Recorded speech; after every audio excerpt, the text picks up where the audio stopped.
Ever get that feeling the world you thought you understood has fundamentally shifted?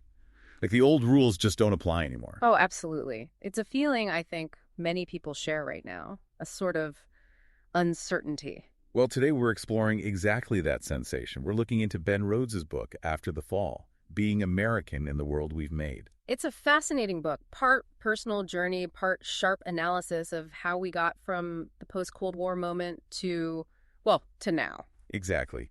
And if you want to reflect more on these kinds of ideas, there's a YouTube channel called Mindful Moments. They do AI-powered book analyses, sort of prompts for critical thinking. Might be worth checking out alongside this.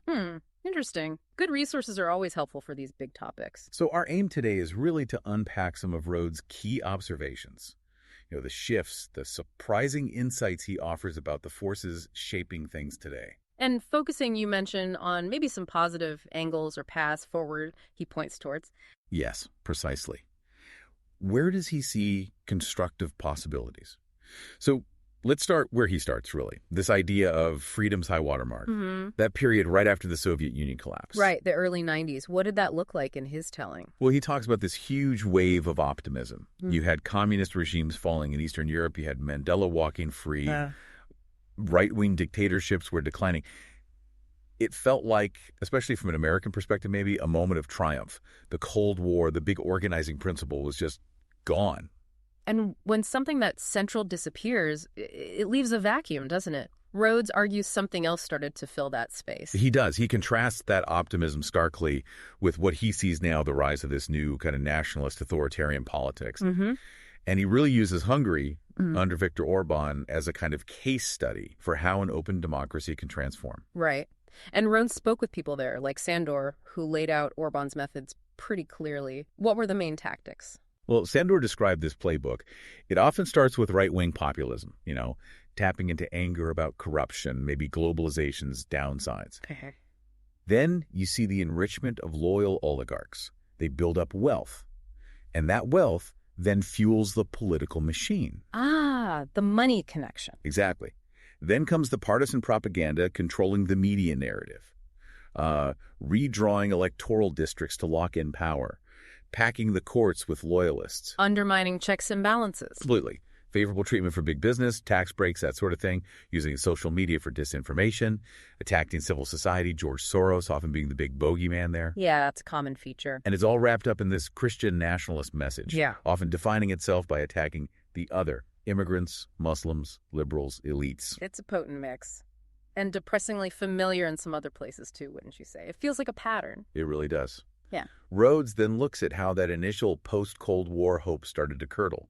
The 2008 financial crisis looms large there. Oh, definitely. That shook faith in the whole post-Cold War economic and political system for a lot of people. It exposed weaknesses, didn't it? Inequalities that were maybe papered over during the boom years. Right. And in the U.S., you saw the Tea Party emerge from that wreckage. A lot of anger about the economy, about leadership. And Rhodes draws this really concerning parallel. He points to the 2010 Citizens United decision in the U.S. Dismantling campaign finance laws, allowing huge amounts of money into politics. Yeah. And he compares that to the kind of corruption, the unchecked financial influence that Sandor saw fueling Orban's system in Hungary. That's quite the comparison. It raises serious questions about how vulnerable democratic systems can be to money, doesn't it? It really does. But, it's not all bleak in the book. Rhodes also highlights these powerful stories of resistance, people defending core values. Okay, so there's pushback. Yes. He talks about Sandor's perspective, how Sandor didn't admire the big charismatic leaders so much. No, he admired the ordinary people, like Victor Kugler and Johannes Kleiman, the ones who hid Anne Frank and her family, people who just did the right thing at great personal risk. That focus on everyday courage. Yeah, that resonates. It's often where real resilience lies, isn't it? Absolutely. And Sandor himself, well, he put that into action. He co-founded K-Monitor in Hungary. You know, the Monitor. What's that? It's this grassroots group using the internet, using data to fight corruption and push for transparency.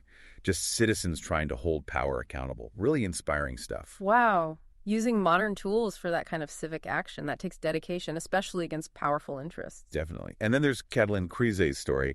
She felt alienated by Orban's nationalism, got involved in protests, and eventually decided she had to get involved in politics herself. Now she's in the European Parliament with this opposition group, Momentum. So moving from protest to actual politics. Exactly. And what's interesting is her pragmatic approach, working with parties she might disagree with on other things, trying to build coalitions just to fight for a fairer electoral system. That kind of practical, sometimes uncomfortable alliance building is often what it takes, isn't it? To challenge entrenched power. It seems so. And thinking about K-Monitor, about Catalan say, it really underscores why understanding these complex dynamics is so important. Why resources like, mindful moments or conversations like ours can be useful tools. Absolutely. Just getting different perspectives, understanding the forces at play, it helps you think critically about it all. An informed public is crucial. Rhodes makes that point too. Maybe we can't rely on governments alone to uphold values like equality anymore.